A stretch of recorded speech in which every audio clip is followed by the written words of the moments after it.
Good morning. With the help of Hashem, we are learning Yerushalmi Kalayim, Perek Zayin, Halachi Gimel. We're learning today Daf Samach Dalid. We left off on Daf Samach Dalid, Amud Aleph, 4 lines from the top of the Amid, Rabbi Yoina v'Rabbi Yoisa. First of all, Chavre, we had from a Braisa a question or an implication that the Isur of Kalayim is even in a non-Jewish field. That's clear from the Braisa. Question is, who's the author of the Braisa? So one approach would be that our Braisa follows Rabbi Meir, who holds that ein king in the Goy be'eretz Yisrael lahafkia min ha'maisres, and therefore, indeed, even though the Goy owns the vineyard, a Jew will not be allowed to plant in that vineyard or in the proximity of the Avodah grain or any other foreign seed. But then the Gemara had another approach that this Braisa does not necessarily have to follow Rabbi Meir, because the pasuk from which we learn the way the Braisa words it, that there is kalayim even by a field of an acher, of a goy, can be referring about a goy who owned the field, who planted kalayim in his field. He did nothing wrong. He's not the mechoyim mitzvahs. A Jew then bought the field from him in the Holy Land. And as we know, there's a prohibition to be mekayim, right, to maintain kalayim. And if the Jew maintains the kalayim, he's in violation. That could be the case that is being implied in the Braisa. That's where we left off yesterday. And what we're going to begin today's shir by reminding ourselves that there is really a whole machlokes whether it's biblically prohibited to maintain kalayim or only rabbinically prohibited to maintain kalayim. And obviously, you cannot have a pasuk in the Torah from which a limud is learned that implies that there is a problem in maintaining kalayim, even if it was planted when it was under the ownership of a goy, if the whole isur of mekayim is only rabbinic to begin with, as we'll see inside. That will be the opening shot of Daf Samach Dalet. We're going to have a lot in our daf, referring back to the machlokes we had in the Mishnah, whether one is able or not able to prohibit someone else's property. We're going to have also the other detail that the Mishnah said in the beginning, that whoever does damage someone else's property, if indeed you could, not only is it going to become kadosh, which means the item will have to be burnt, but in addition to that, the Mishnah says you're chayv and achrayis, because you were mazik. And because of that, a big part of today's daf will be about laws of damages. Will be completely out of the kalayim topic. It will be, for many of us, topics which we are much more familiar with. Just quickly reminding ourselves, when it comes to the laws of damages, we do have this general rule that when you're mazik b'yodayim, when you directly cause damage, you're chayiv to pay all the different types of damages. But whenever you only cause damage to happen, it's called grama. Then even though you're chayiv b'din hashamayim, if you want to make it good with God, you got to pay up, but you will not be held liable in a court, in a basin. Pater medina yodim. That's called grama b'nizak and pater.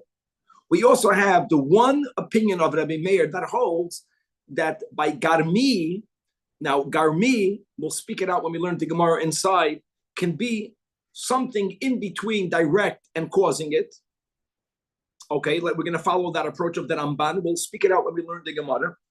That you are chayiv when the type of causative damage is in the category of garmi. It's like not direct, but it's close to direct. It's close to mazik b'yodayim, which would be the case of our Mishnah, as we'll speak out.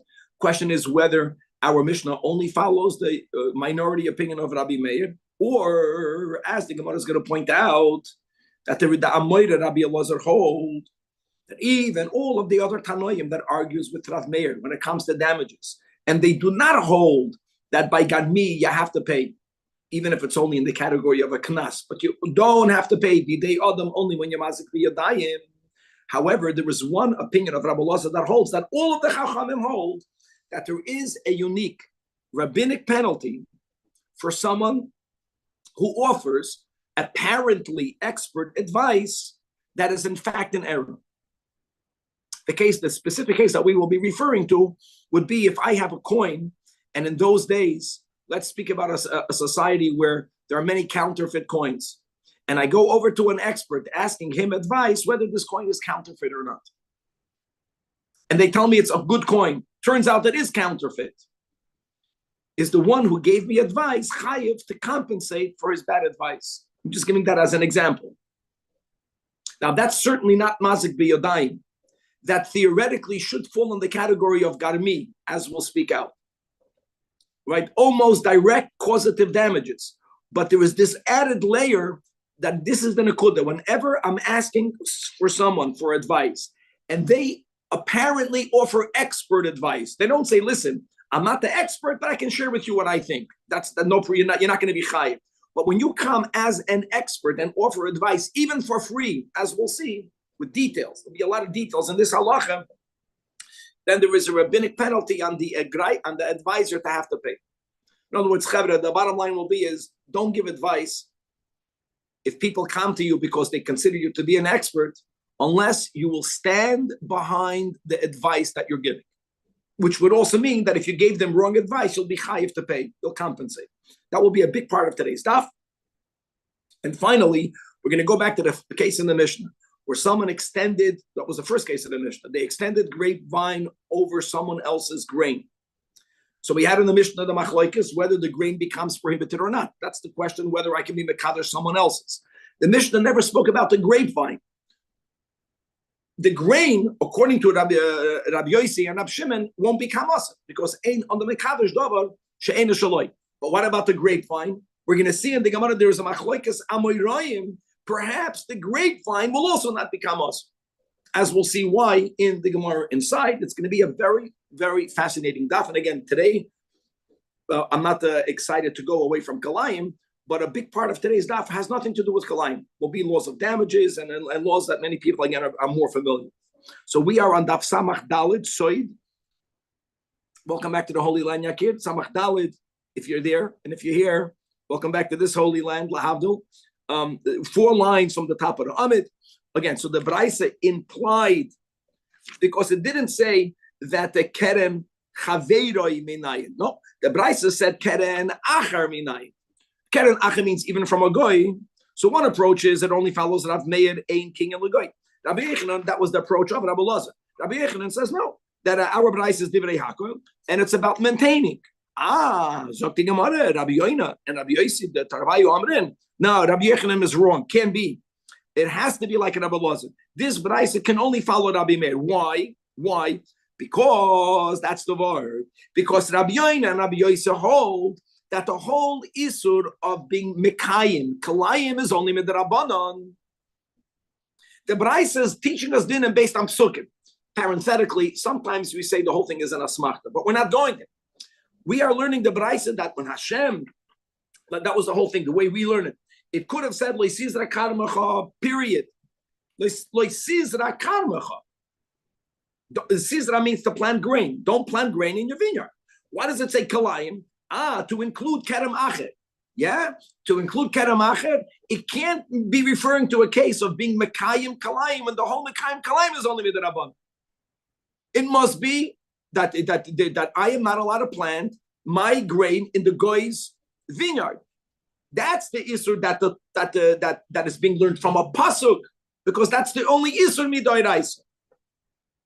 And if you're not going to follow Rabbi Meir, if you will hold that yesh king legoy be'eretz Yisrael havkia or lepoitre min ha'maisres, then there would not be such a prohibition, because you don't have the level of kedusha that would prohibit kalayim to begin with on a biblical level.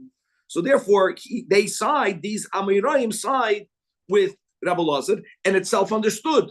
See, the Yerushalmi is brief. That from here clearly you see it's as if the Gemara is saying it, that Rabbi Yechanan holds that the prohibition of maintaining kalayim is biblical, is an Isur Doiraisa. So we can have a limud from Psukim in the Torah to include being Mekayim, kalayim, even though it was planted while under the ownership of a goy, even if you hold that yesh kinyan legoy lahavkiyam. Okay. You keep saying maintaining. What do you mean? Is it before or after sowing the product? Means very bidiyuk. Sowing is one problem. What happens? I sowed in a case where it's mutter. Let's go with the people that say that the field of the goy doesn't have the kedusha of Eretz Yisrael. And the goy did it, the Jew did it, doesn't matter. It was sold while under the ownership of a goy. Then you bought it. Kevan, you bought that field. Now you become aware that in the field there was some wheat together in the vineyard. And you don't do the effort to uproot it. That's called maintaining it. And it was after your awareness and not taking action, it grew 200s or more. Got it. That's usher. Question is, you leaving it there, you not taking action was a biblical violation? According to Rabbi Yechanan, it is. According to Rabbi Yoina and Rabbi Yossi, it's not. Okay. So again, the Mishnah says that Rabbi Yossi and Rabbi Shimon hold ein adam mekadesh davar she'ena shaloi. Now we're going to move me'inyan le'inyan. So let's go to Hanevad. Hanevad is referring specifically to an animal that was worshipped as an idol. And if you remember the sugya, guys, we learned this together. And let's review it together. And Ashreinu, that a living animal that's worshipped as an avodah zarah does not become prohibited to be consumed. In contrast to any doimem, a inanimate object that was worshipped as an avodah zarah becomes biblically asur b'hana, ubemashuhu, and there's no bittul, etc., etc. Even though a living animal does not become prohibited if it was worshipped as an idol, for it to be consumed by a commoner, by a hedyot, is it did by kachim. Min akvas. Remember that I forgot the psukim in the beginning, guys. We learned this in kachim that hanevad becomes asur lamizbeach, even though it's not asur b'hana for a hedyot. Now let's bring our topic to the din of hanevad. So basically, in our Mishnah, the Mishnah quoted the Rabbi Yossi and Rabbi Shimon. Do we apply this to the, God forbid, Reuven worshiping the cow of Shimon? Same question. And the Gemara points out that there's a machlokes tanoi. Is tanoi tanei? In some braisas we read the law that by kachim, even though a living animal does not become asur b'hana to a hedyot if it was worshipped, but it becomes asur lamizbeach, that level of stringency of kachim is bein shaloi bein shalachedim.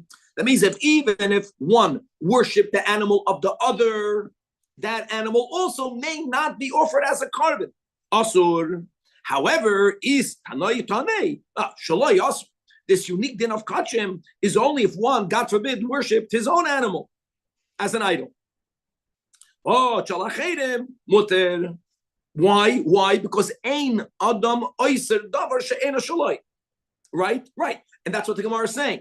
That l'chura, now that we have in our topic, Rabbi Yossi and Rabbi Shimon, and by the way, who are the other opinions that hold that yes, adam mekadosh davar she'ena shaloi? We learned it before, but we're going to review it right now. The other two Tanoim is Rav Meir and Rabbi Yehuda. That what? All right. So by worshiping it, you didn't make any changes to it. So it makes sense that it's, in this case, in the other cases, you are causing something to it. Even when I don't make changes, Kevan, to a statue, to a rock, if someone worshipped the rock, it becomes asur b'hana. And worshiping, as we learned, the four avodas. Or if there was a unique way of worshiping it, and that was done to it. So have a boy meimar. That man, the Amar ben Shalei ben Shalachedim Asur, that the first brayso that we quoted must be following it, not Rabbi Yossi and Rabbi Shimon, who, yes, Rabbi Meir and Rabbi Yehuda, who hold that a person could render prohibited even that which is not his. However, man, the Amar Shalei Asur Shalachedim Mutar, it fits. That follows our Rabbi Yossi and Rabbi Shimon. That is the initial approach. Aber says the Gemara again, the Amoira Rabbi Yossi. Second time today we have Rabbi Yossi, but here he's not with Rabbi Yoina. But Rabbi Yossi b'shem Rabbi Law or Rabbi Ilah says, no. Don't mix in kachim. Divrei hakerli. That even Rabbi Yossi and Rabbi Shimon who hold that ein adam mekadosh davar she'ena shaloi, they could subscribe to the first brayso that holds that bein shaloi and the bein shalachedim will be asur. Why is that? I'll tell you why. Because Kamod, the Tebar Tamon, just like we have a Mishnah in Temura, that davar sheyesh by ruach chayim, when it comes to a living animal that was worshipped as an avodah zarah, afal pisha eino nesa lehedyet. Again, that's the unique din. Unlike a davar she'ein by ruach chayim, a doimim that becomes usher by being worshipped. There's something about a living animal that does not allow itself to become usher. I know what you're talking about, Kevin. You are remembering that if people worship the sun, they worship a mountain. There we say that a bechal cannot become usher. No chanes. Okay. Anyways, back over here. So just like we find that there is a stringency unique by kachim, v'haraya, adavar sheyesh by ruach chayim that becomes worship does not become an idol. You can eat it, of course, after shechting it. Of course, if you didn't steal it. But I'm saying it doesn't become usher. So it's about kachim. So I will argue the same thing by kachim. Kachim is different. In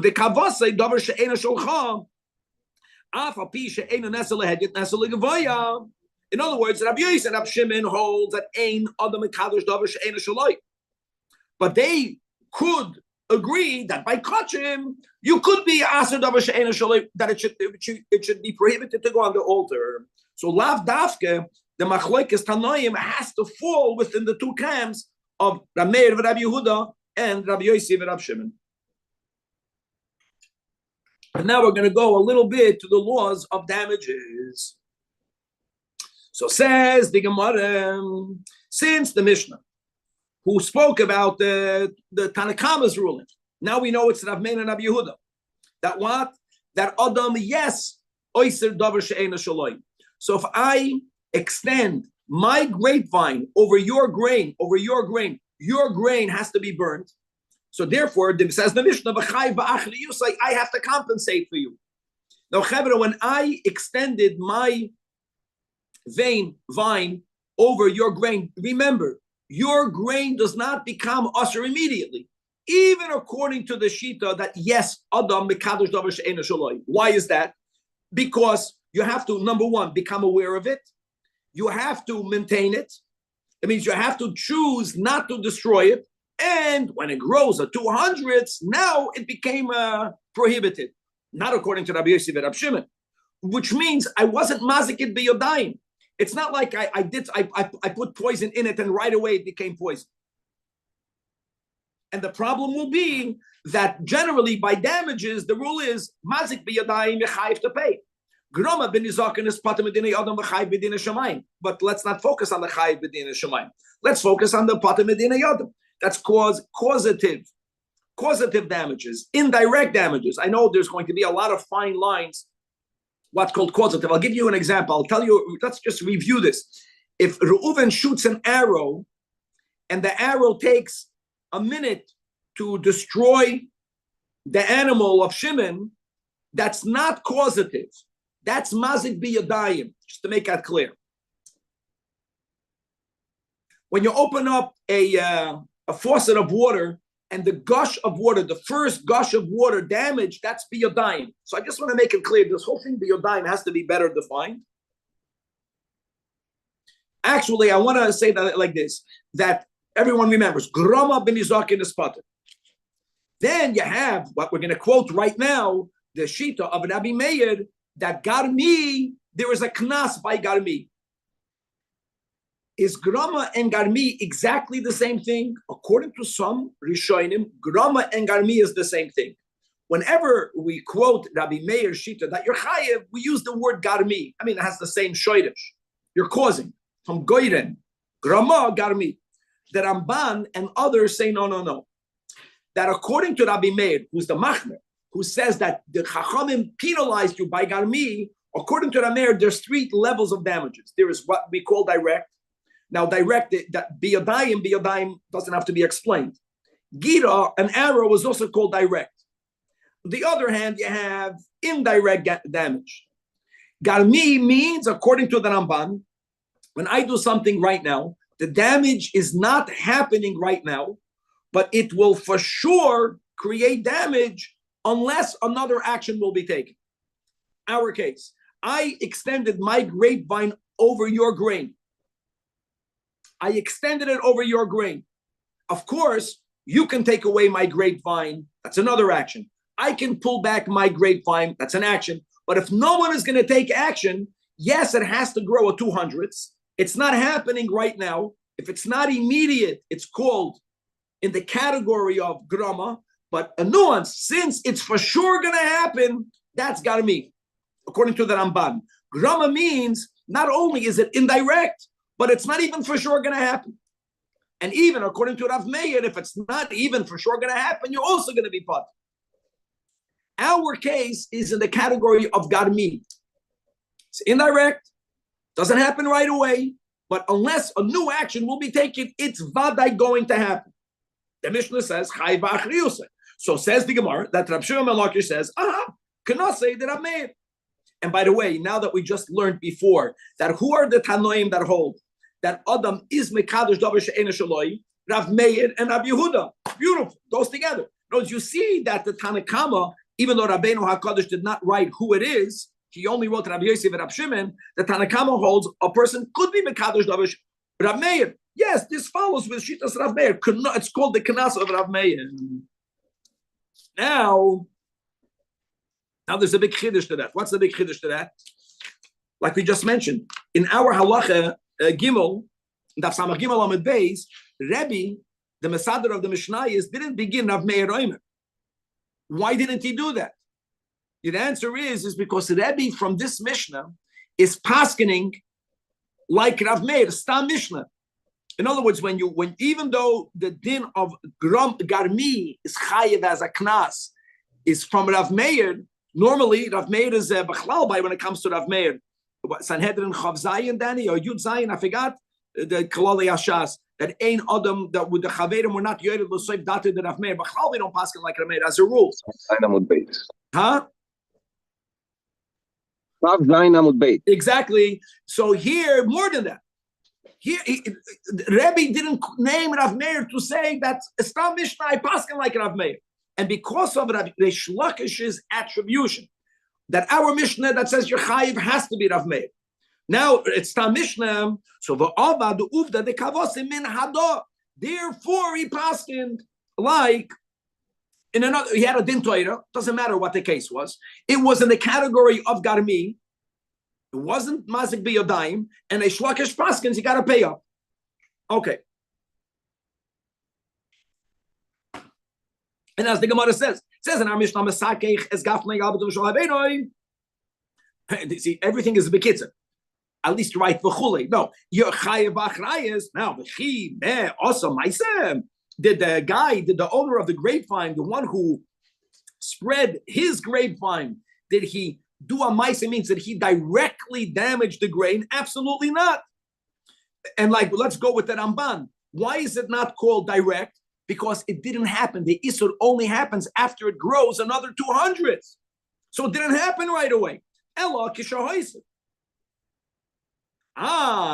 So we say lefi dato yehu moisev. Now, how to touch the words lefi dato yehu moisev? Let's go with the Pnei Moshe 3 lines before the bottom of the Amid. Kolevit. Lefitati means that he didn't take the second action to take it back. He didn't do that. He did an action and he left it. In Cain, second to last line in the Amar and Lepnei Moshe, midatoi hoisa oisa hoisafa, and umaisav garmu lakach. That's how you define garmi. And the Mishnah says chai va'achri yusay. And if Rabbi would have written Rav Meir Gavaldik, which it is, at least we won't paskin like Rav Meir. Why would we paskin like Rav Meir? We don't paskin like Rav Meir. In addition, we know that by garmi, no one agreed with him. And he's in minority opinion. But our Mishnah left it anonymous. He left it stam because Rabbeinu HaKadosh is telling you that halachic is stam Mishnah. Okay. Now, what was the case in which Reish Lakish paskin, and he used this Mishnah not as the only source, but as an additional proof that we paskin like Rameir? Here comes a story. And this is a story that we should be aware of, because this is just a mashal. It happens to us a lot. How many times do people now go over to you and they ask you for your professional advice in the area that you are an expert in, and you give advice from your good heart and you don't charge anything? So you should know that no good deed goes unpunished, and you should understand the responsibility of giving advice. Because if you give advice and based on your advice someone lost money, that will be a case of garmi. Because unless you retract your advice, which is another action, your advice at some point, if it's erroneous, will cause the person to make a mistake, which will lose money. The case that we are referring to is Chad Barnash, right, guys, at the end, 2 lines at the end of Samach Daled Amud Aleph, Chad Barnash, Have Sale Lerabelazar. Have means he showed. They had a sell, he had a coin. Now, just understand that I use the word counterfeit in the intro. Either coins then that was supposed to be silver were counterfeited, means that they were copper, and they only put a silver layer on top, but there was copper underneath it. The value of the coin then had to do with the metal itself, plus with the form, with the picture of the king. Or in those days, the governments changed every now and then. And when you have a change of a government, one of the things that new governments sometimes will do is that they need to have their picture on the coinage, and they invalidate. They say you have 30 days to bring your coins to the government. We'll exchange it for you. But a coinage can become invalid. Now, if it has silver in it, it will have its value of silver, but the additional value got lost. So whichever one it was, someone saw a coin, and he wondered whether the coin is an authentic coin or not. He came to the Amoyra Rabulazar, and Abulazar told him, it's good. And it turned out that the Yif Salas, that it was invalidated. So that will be a case, l'chu'ura, of Garmi damages. It's amazing. Rabbi Lazar was a Talmud of Rabbi Echron, so he was a colleague of Reish Lakish, Taf Samach Daled Amid Beis, who was the Rav, the Dayan Reish Lakish, Asa Uvda Kumei Rav Shimon ben Lakish, and Reish Lakish paskin v'kansei min hada. Now, I just want to make it clear, even though our Gemara just pointed out that our Mishnah is a proof, when a Rav gives up Sagdin, and they ask him, Mehechan Dantuni, he doesn't have to give all of his proofs.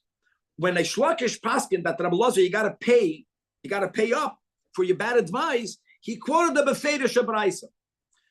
What does it say in the Braisa? Clearly, Hamare Dinar Shulchani. Now, the Shulchani was not Rabbi Lazar. Rabbi Lazar did not make a living of being a money changer. Money changers would charge a fee to give their advice. I want you to know that. That will be key in a moment. So if someone showed a Dinar Shulchani and the Nimsaran, it turns out that when he said a coin is good, it was bad, it was counterfeit, it was not valid, the Braisa says Befedish. Chayev l'shalim, but the Braisa adds these words. Now that's a loaded statement. So I want to make it clear. To be chayiv, you have to follow so far the rule that garmi is chayiv.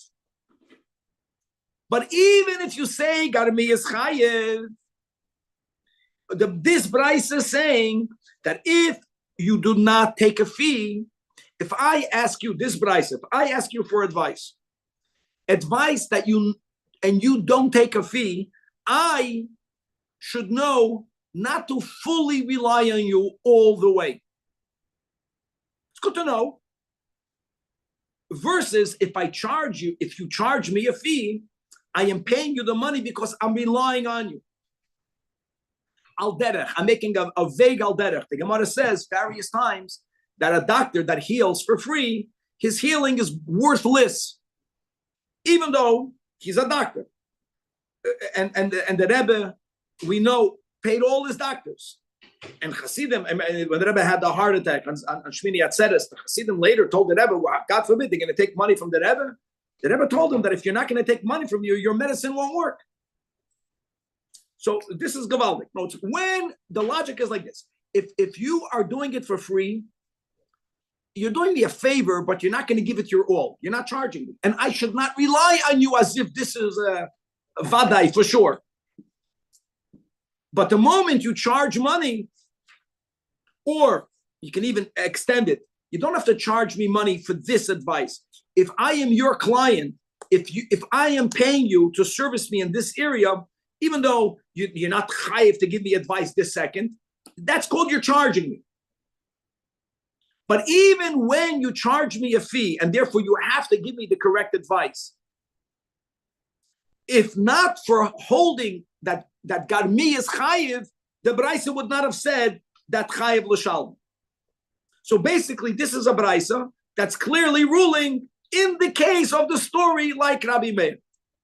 What the Gemara did before was that even though they shlakish in the Beis Din told Rabbi Lazar, I'm canceling you because of the following brisa, what was in a shlakish's mind was also our mission. Now, the problem with that is that Rabbi Lazar was not a money changer. We know that. I don't know that. The Gemara knows that. And when this person came to Rabbi Lazar to ask him for his advice, he did not charge a fee. So, Adara, you're quoting me from a brisa that not only, even when you say that you're chayiv by garmi, it has to be that the person, in the case of asking advice, relied on you 100%. He wasn't. Like it doesn't fit. So here the Gemara says another layer that you have to know. So Rabbi Yaakov bar Acha b'shem Rab Avuna that hamachzik boy k'noisa sacher. Gewaldig. So let me word it like this. Let me make it clear.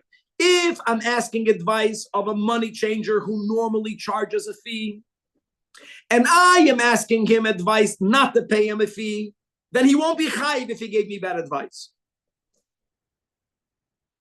But if a person, like the case of Rabbi, he's not a money changer, but it was known that he's a mumcha on detecting whether it's a good or bad coin. That means he presents himself like an expert. He's being asked because he's an expert. Why didn't he charge a fee? Because he doesn't do this for a living. He charges no one a fee.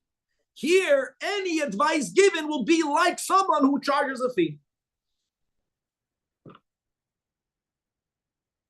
So the fact that you have a title of whatever title hat you're wearing of your expertise means that any eitzah that people are gonna come to be metakes from you, you're be conducting yourself as a nosisachar. That's what we're learning according to... Let me word it. I want to word it a little bit different. I'm not saying you're wrong. The way I'm wording it is, Yakir, if I make... The Gabbai makes a livelihood by selling insurance. If someone asks him advice concerning insurance and they're not paying, they're not a client and they're not paying, they should not expect that the advice he's going to give is going to be thoroughly looked through. Chutzpah, why? That's where he makes a living from. He's doing you a favor, but... That's there. If he's not charging you on some level, he's not going to be chayiv to give you advice. But if someone is coming to you, Yakir, and asking you advice concerning insurance because they know that you're very well read on it, you know, you don't make your living from it. If you don't make your living from it, it's not that you're doing them a favor. You don't charge anyone a fee for it. It's not where you make your living from. Here you have a higher level of responsibility. If someone is coming to you because they know that you know this, let's say a person that was in insurance today, tomorrow goes into another way of making a living, goes into real estate. That will be a good example. So people, I remember you used to be in the perfume business. There, when he gives an eitzah, he's going to be chayiv b'achrayus. As you said, no good deed goes unpunished. Well, or Vlad, give good advice. Or charge for your advice, and then you're responsible. Or I would go better. I mean, either order this, or just to give a disclaimer. I think disclaimers are better. To tell a person that I know you think I'm an expert. I'm not the biggest expert. I'll give you my opinion, but don't rely on me 100%. I think that would be the way out. To throw it back, no, it's just because I'm giving you advice, I'm not taking the role of the eight together. Like when you go to a doctor, you're going to follow the doctor's advice. Do a surgery, don't do a surgery. I'm not a doctor. Don't follow. I'm not positioning myself like the authority. I'm not the authority. I'm giving you an opinion. I think that's the way to get out of the chiyuv b'achrayus. But Vlad, they'll get you in another way. Don't mind. Like, no, I agree with you. You'll pay a price, but not this, another price. Oh. So this is one understanding of what happened, and the Gemara is so interesting. Says, no. Rabbi Yossi berabun lo yomar kein. No. Everything we learned until now was that Reish Lakish paskin because he had this big chiddush that we followed Rabbi Meir. From where? From the Braisa, and then in the back of his mind, from our Mishnah, the Gemara rejects all that. because we will now show you an opinion that will put the category of the Eitz Geber, of the advisor, to a whole different category. Means even those who don't agree with Rav Meir, who hold that even Garmi is patur midinei Adam, everyone holds. If you give advice, you're more liable. The story is not the way you're wording it. That Rab Shimon ben Lakish passes like Rav Meir. Elo Rab Lazar Amar. That what Konsei the Rabbanan. It's amazing. Before Rab Lazar gave this guy bad advice in the world, they were once discussing in yeshiva about this din of advice giving eitzes. And Rabbi Lazar himself said that Kanasi de Rabbanan, he says, when he learned this Braisa, no, this is not because Garmi, this is not because of Azmeir. Giving advice, that's something unique. Chachamim says you're giving expert advice, you're going to pay the price if you're giving bad advice. Everyone subscribes to that. Rabbi Lazar already in the yeshiva said that the Braisa that we quoted follows even the Rabbanan. It was Reb Shimon ben Lakish that said, disagreed with Rabbi Lazar, and he said, Kanasai, the Rabbi Meir. That happened, whether it was a day before or 50 years before. They already had this machlokes when they learned the Braisa. How beautiful. Two Talmid Chachamim. Now, in life later, the same story happened. Kach asa uvda. And Reish Lakish was the Dayan. All Reish Lakish needed to do was, he told Rabbi Lazar, according to you, you have to pay.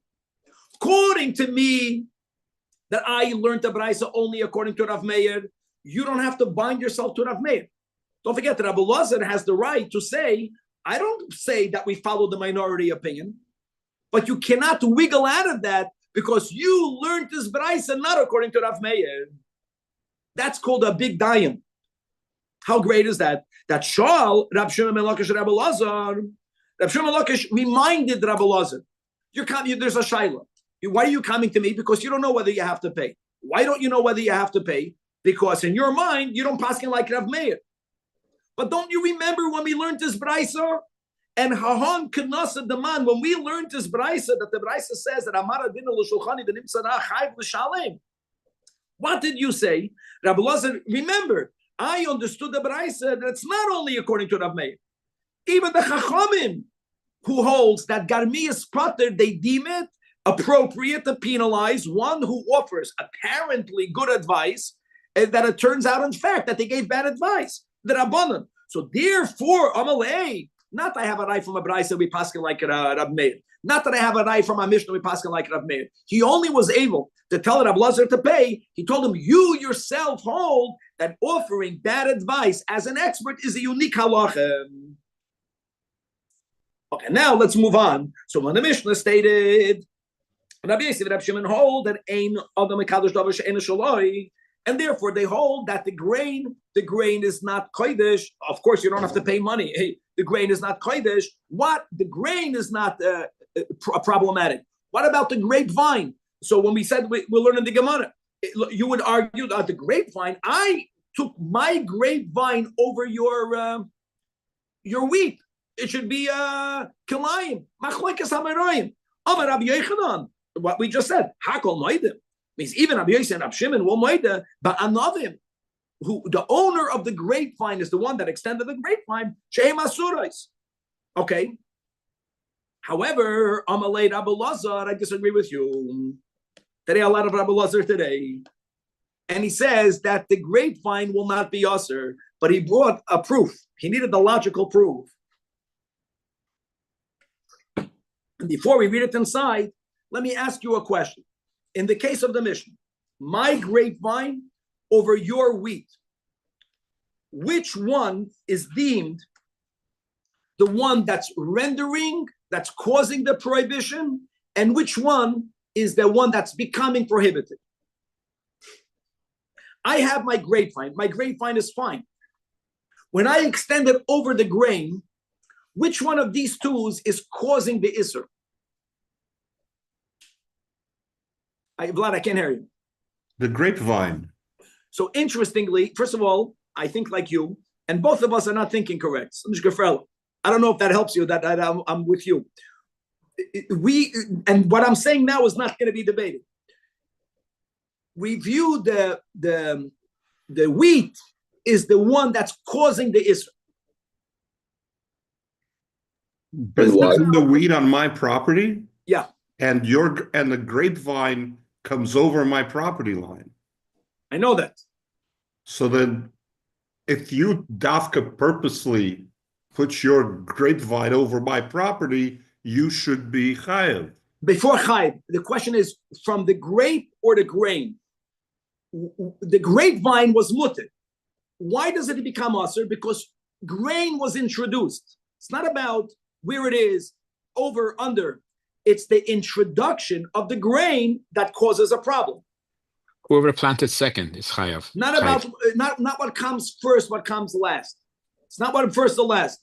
It's so that, if it would be vice versa, and the grain will introduce to the grapevine, then that's a given. That the grain is the chiddush here. I know that the grain physically was not moved. The grapevine was moved. The wheat was not moved, but it was the halachic introduction that now not only is there a grapevine, now there's also grain. The grain is the one that's causing the issue. Once you swallow do we use this 200th measurement on the grapevine as well, or only on the I wheat? said no. The way we're learning the sugya, no. So maybe that's why it makes sense. No, it makes it worse. Because I'm saying when you look at this whole idea of the grain having to grow a 200th, so now that's for the grain to become usher. That's for the grain to become usher. According to the Rambam, it's for both to become usher. I get what you're saying then. Let's sleep on this. But I just feel that the premise is that we view the grain. It's called which one is the oyser, which one is the nesa. Who's the active? Who's the passive? The grain is the active. Rabbi Yosef and Rabbi Shimon hold that the grain does not become us because ain't adam oyser davar she'eino shaloi. So then he says, he says that Amoyed Rabbi Lazar that if ha'oyser eino nesar, if the one that is the problem, the troublemaker, the grain, if the grain is not becoming asur, how can the grapevine become asur? She'eino oyser nesar, bitmiya, of course not. So therefore, based according to Rabbi Yosef and Rabbi Shimon, that ein adam mekadosh davar she'eino shaloi, and therefore the grain is not prohibited, so the grapevine cannot be prohibited.